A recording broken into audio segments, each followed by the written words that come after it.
Attention YouTube reviewer, the following video is filmed on a private gun range by a firearms expert. All firearms are handled responsibly and at no point are any bystanders present or ever at risk. The following video also contains no footage of full auto firearms, bump stocks, firearm modifications, or firearm ammunition cells as defined by YouTube's community guidelines. This includes our outro. In addition, the content in this video based around restoring and repairing this rifle has been cleared as fully monetizable by YouTube.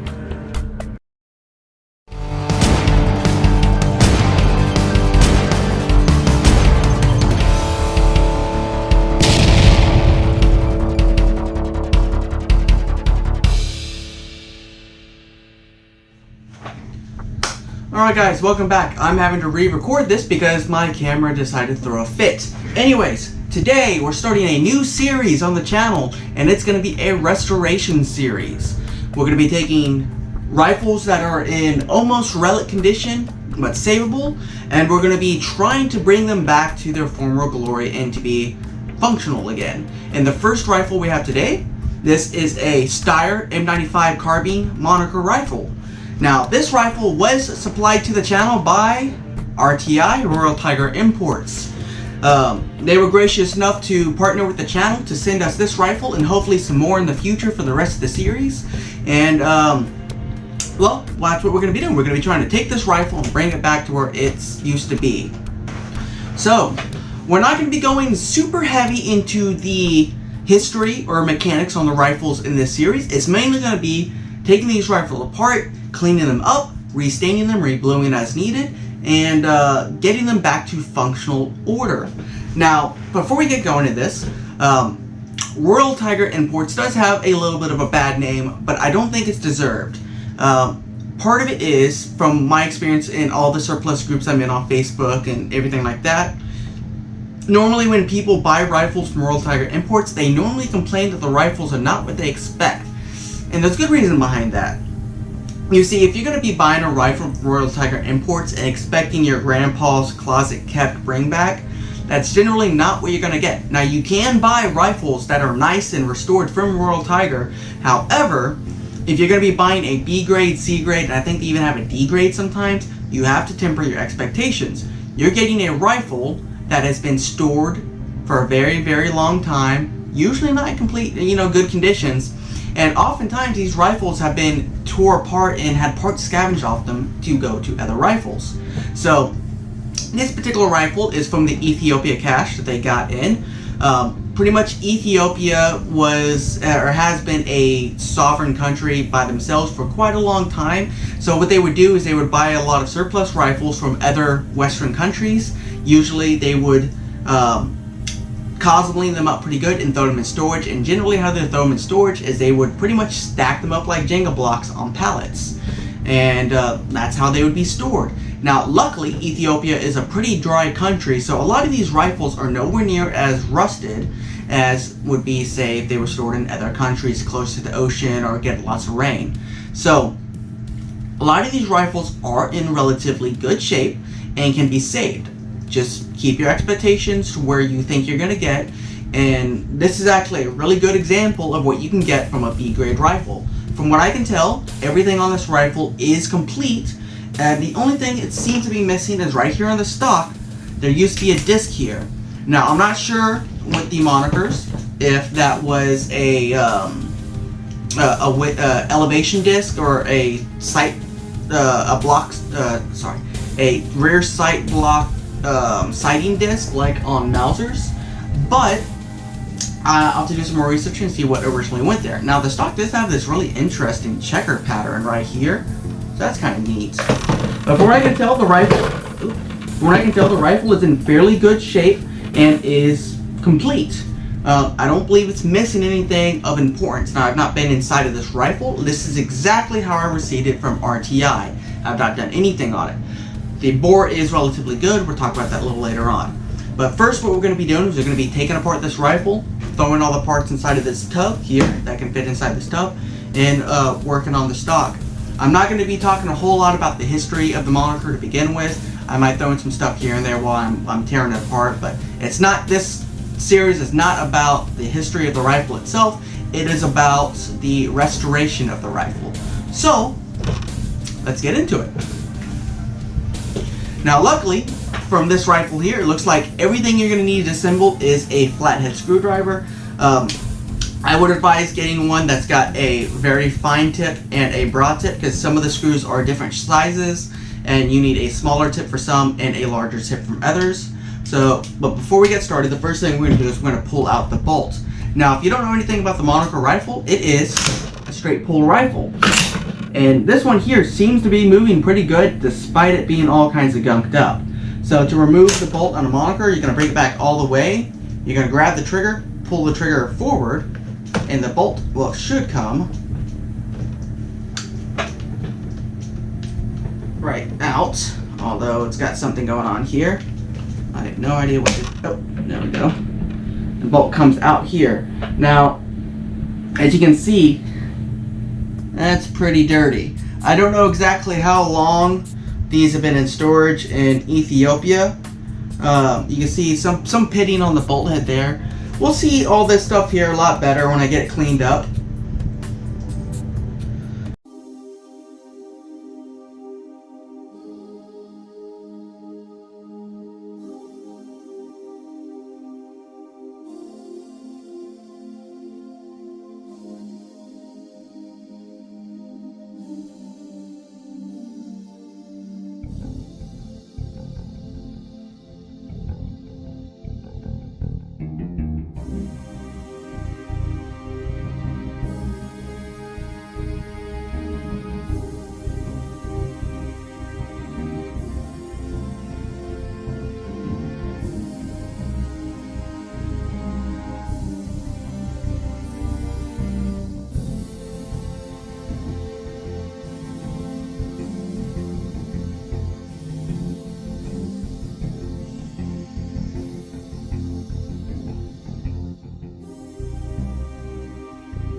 steady.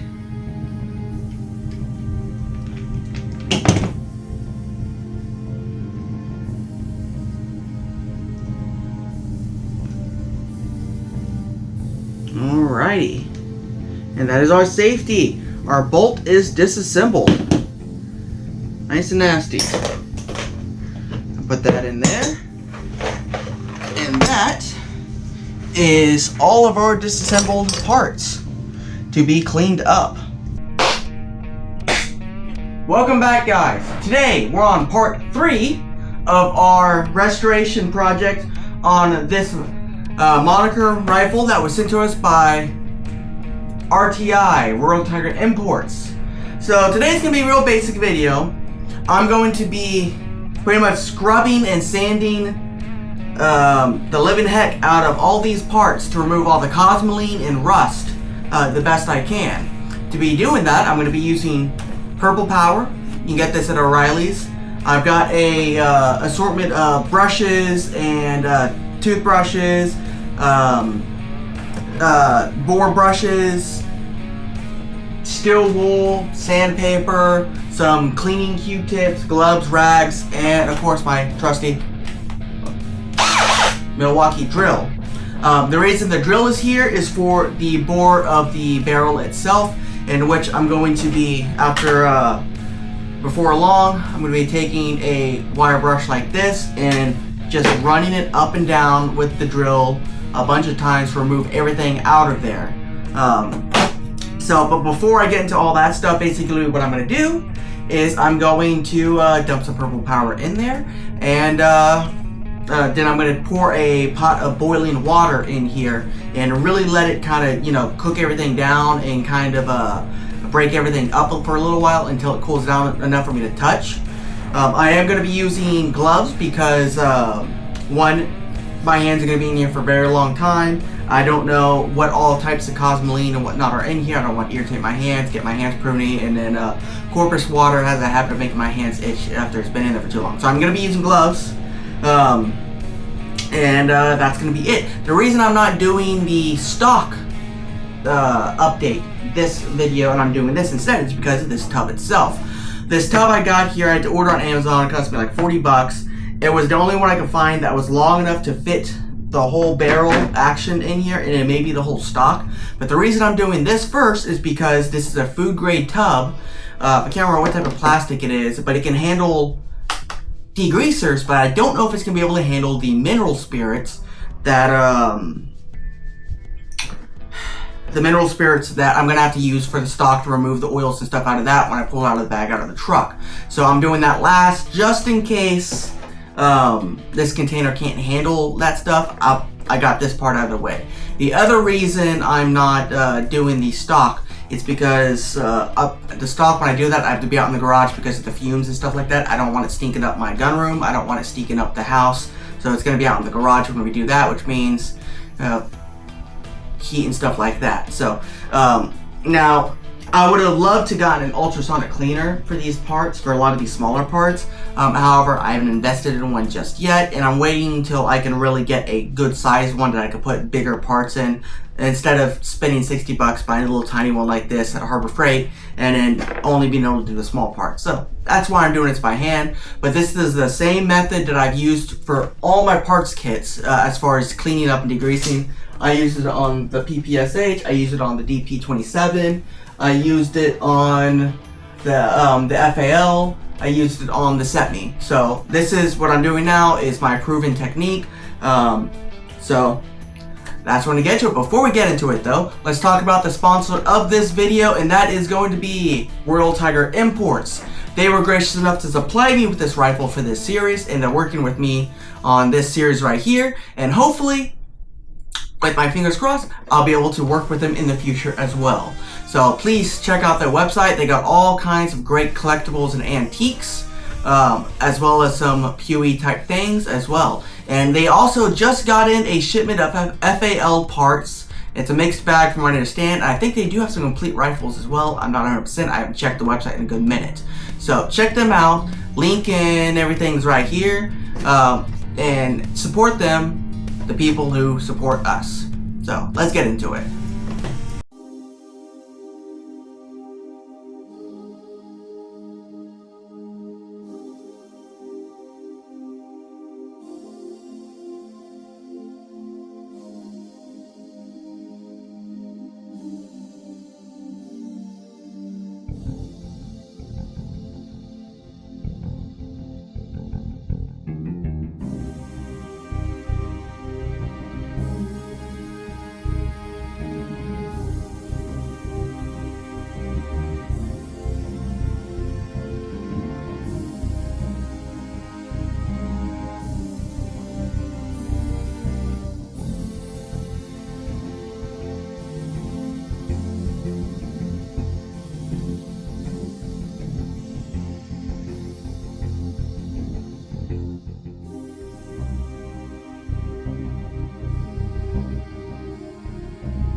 These complicated parts like this are the tricky ones.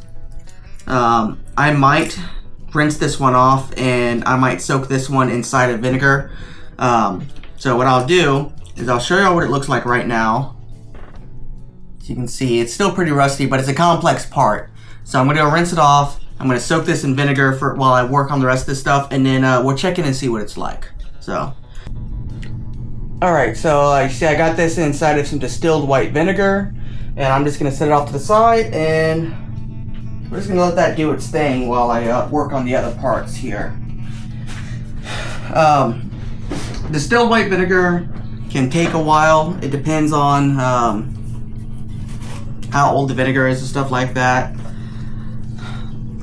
And it also depends on how degreased you manage to get your parts, because oils and greases can stop the vinegar from properly getting to the rust and stuff. But this has been soaking in this solution of purple powder and water all night, so it should be fairly degreased. So we're gonna sit there and just let that kind of do its thing, and then we'll check in on it in a little while. I'll probably give it a couple hours, but I'm just gonna get to washing, and I'll check on with y'all in a minute. Now, it may be hard to see, but I added a bit of phosphoric acid, OSPO, into my distilled vinegar.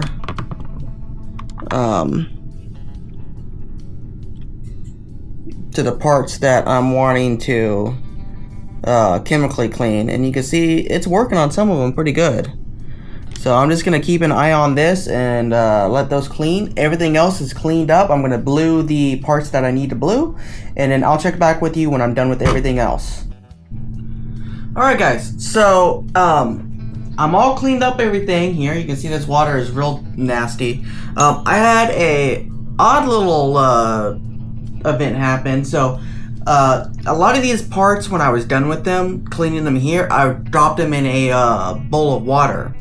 And they were fine, but when I started getting out the OSPO parts and doing the final cleanup here and dropping them in the water, something happened where I guess there was a chemical reaction with the very small amount of vinegar and OSPO in the water, and it actually almost blued some of these parts.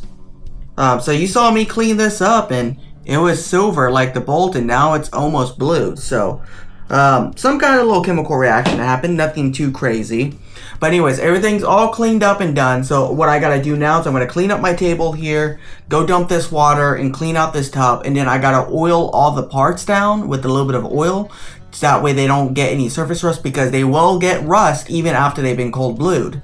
So I'm gonna blue them all up, and then after I'm all done with all the parts, got everything cleaned up, I'll show you how everything looks. Alright, well, that is everything. So all these parts are now oiled up and pretty much ready to reassemble, which I'll probably do off screen. Of course, I can't put all this stuff together, and I still got to do the stock. I am going to put on gloves because I don't want to get cosmeline on my hands. This stuff is pretty heavily oiled.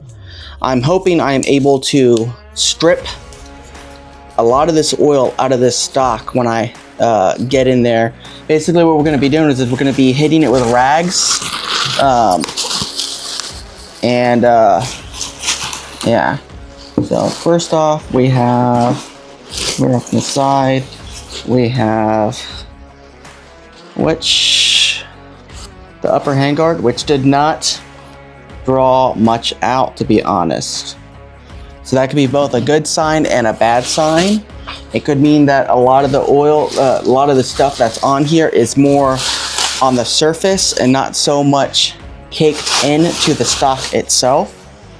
When I did my FAL stock and my PPSH 41 before I pulled it all apart, there was quite a bit of oil that had leached out when I did this with those stocks. So I'm not 100% sure whether or not this is a good thing yet, that I'm not seeing a lot of oil soak through. I mean, the stock right now is physically quite warm, so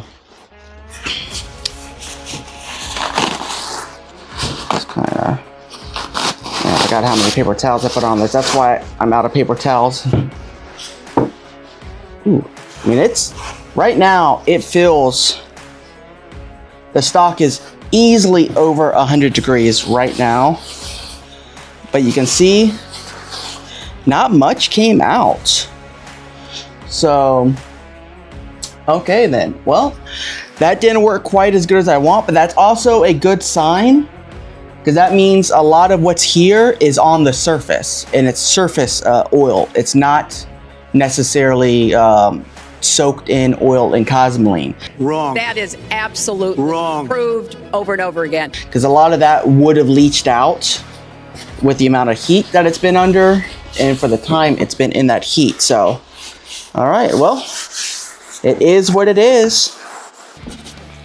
Okay, well, let's go out to the garage, and you can see here all that stuff that came out. So we're gonna head out to the garage and start doing the smelly chemical stuff. So.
All right, so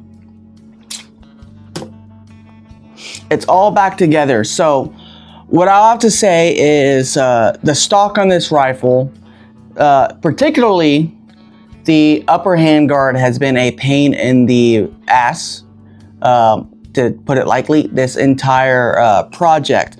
Now, this stock still isn't 100% dry, but with how humid it is here in South Texas, out in the garage, it was not going to dry out the rest of the way. So I had to bring it inside and let it dry in here where the AC acts as a dehumidifier, and it's far drier in here to draw out the last of the moisture in this stock. And it's probably still going to take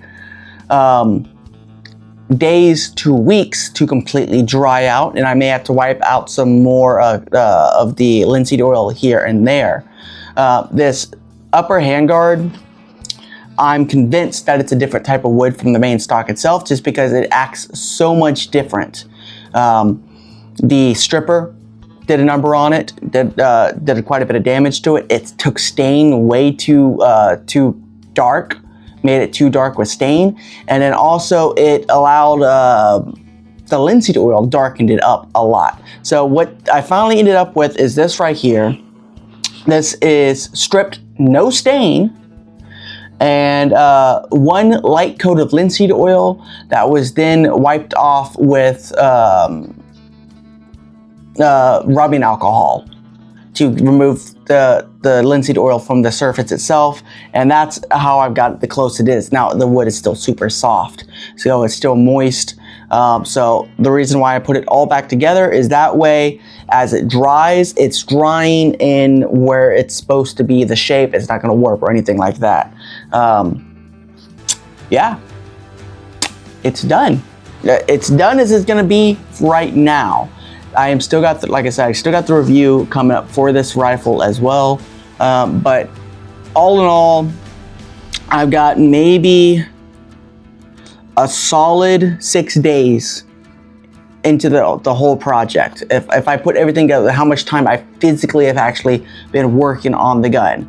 You know, an hour for the disassembly. I took a couple hours, or about an hour, to do all the cleanup on the stock, on the metal pieces, and then rebluing them and stuff like that. You know, and then of course the stock took the longest because first of all, it took days, literal days, multiple days to get most of the cosmetic and stuff out of the stock to begin with. And then, you know, it took me days of fiddling around with the upper handguard to get it somewhat matching. I mean, it's still not perfect, but you know, it looks pretty close. It's probably still gonna lighten up a little bit more as it dries, but we're just gonna have to see. You know, I really don't know where it's gonna go so far, as far as actually drying out and whatnot. We'll see. But anyways, guys, that's it. The restoration is done, except for the barrel. We can't talk about the barrel. Ignore that. But otherwise than that, it looks done. It is finished. It looks really nice. And to be honest, really the only thing that is really, you know, telling on it that's being really tore up is the bolt head. You can see the pitting on the bolt head, and then if you look inside of the barrel, you can see how bad the bore is. But otherwise than that, if you don't look at those two specific things from the outside with it closed, it looks like a relatively nice rifle, to be honest. There's not any heavy pitting on the receiver or on the bolt handle, anything like that. Most of the sights, everything looks good. There's no heavy pitting on the barrel and stuff outside of the inside of the stock. There is some on the inside of the stock, but that's not visible. The bands don't really have much. The butt plate isn't too bad. Overall, this is a really good representation of what you can hope to get from Royal Tiger Imports when you order one of these B-grade rifles. The only thing that, like I said, is really bad on this rifle is the bore itself. Can't do anything about that. It is what it is. But the rest of this looks fantastic. Will it shoot? Yes, I'm quite confident that this gun will reliably and safely shoot. Is it going to be accurate? I don't know. I honestly have no idea whether it's going to be accurate or not. We'll just have to see when I get it out to the range in a couple weeks. Anyways, guys, if y'all want to see a video of me redoing the wood on my FAL, my Israeli FAL, I'm contemplating pulling off the wood and giving it the same treatment that I did with the stock here. Partly because it's got a ton of cosmoline in the buttstock and the handguards aren't so bad, but it sweats oil when it's in the heat in the sun, and it makes it to where it's kind of unpleasant to shoot because you're getting all oily and stuff like that. So I may pull that gun apart and do the exact same thing on that rifle in order to clean it up as well. We'll have to see. I don't know if I am or not yet, but it could happen. I may not film it, to be honest, just because y'all saw a lot of that exact same process with this rifle. I don't think it's gonna be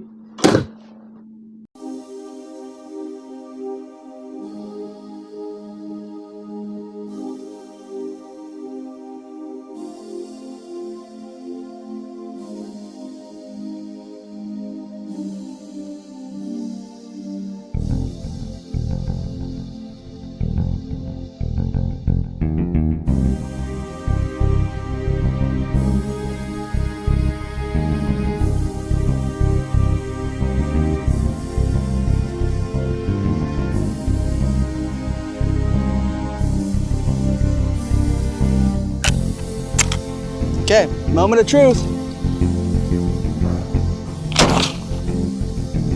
Didn't explode.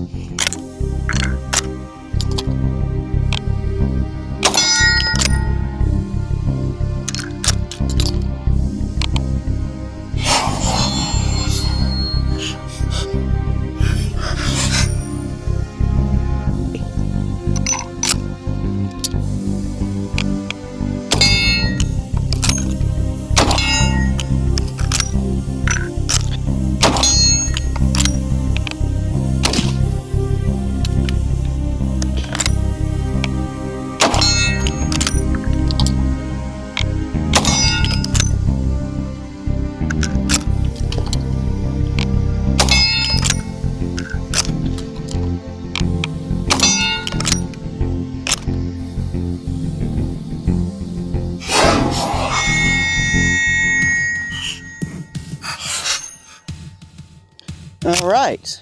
Besides that, I'm very happy with the rifle. It came out very, very good looking. As far as looks go, it is a gorgeous rifle. It is probably one of my favorite projects as of now, as far as a restoration goes. I've done a bunch of stuff here and there, but you know, this one here, I'm really liking how this one came out overall.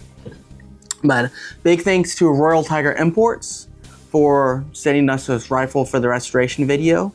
Hopefully we're gonna be working with them here in the future again. I'm gonna see if they're gonna send me another rifle. There's one that I got my eyes on that I wanna do, and Old South Ammo makes the ammunition for it as well. And I'll just give you a hint. It's from a country that doesn't technically exist anymore under the name that it was at the time it was in the Soviet Union. So just a hint. But yeah, besides that, guys, go check out Old South Ammo if you're looking for some 8x50. They have a bunch of other antiquated cartridges that they make.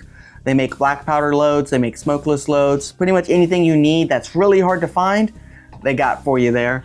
Also, I've got another rifle that I'm picking up in a pawn shop hopefully next week, a LaBelle.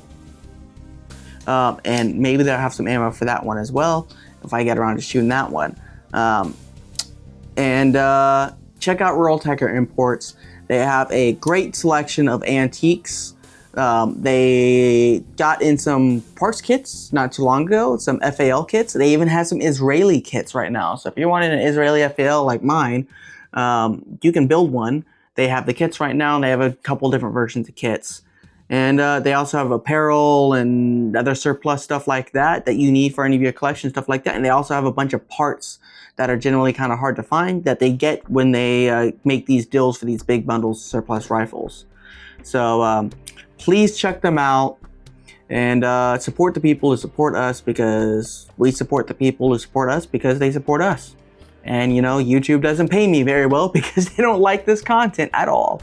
So please guys, check them out. Also, another thing I do want to talk about, it is the new year, it is 2025, and hopefully y'all can do me one little favor if y'all watch this far. And that's going to be like, subscribe, and share. Less than a quarter of my actual subscribers are reviewing viewers as far as my content goes, and actually watch my stuff. So please, if you see this video, like, subscribe, share, comment, do all that good stuff. It helps me out every more. And if I can get even just half of y'all guys to watch everything that comes out, I'll be able to do far more content, because this kind of stuff isn't cheap. Getting stuff for the collection isn't cheap. Doing, you know, buying stuff like this isn't cheap. And unfortunately, I'm a guy who has a lot of hobbies. You know, I got a 67 Camaro in the garage I'm trying to work on. I got my duck boat I'm trying to do stuff on. I got my supercharged Jeep out there that I haven't done anything on in a few years. And I got all the other gun projects. So this stuff's not cheap to do. And on top of running a full-time business by myself, time and money can be tight. So please help me out. That way I can keep making this content. And check out the merch store if y'all want any of the cool merch that I have. And I'll see y'all guys next time with another review coming up soon. It's gonna be a rifle, it's gonna be a handgun, I don't know yet. I got a couple of shooting footages already preset, but I have not actually done any of the tabletop stuff yet. So we'll see. So anyways, see y'all guys next time. Y'all have a good one.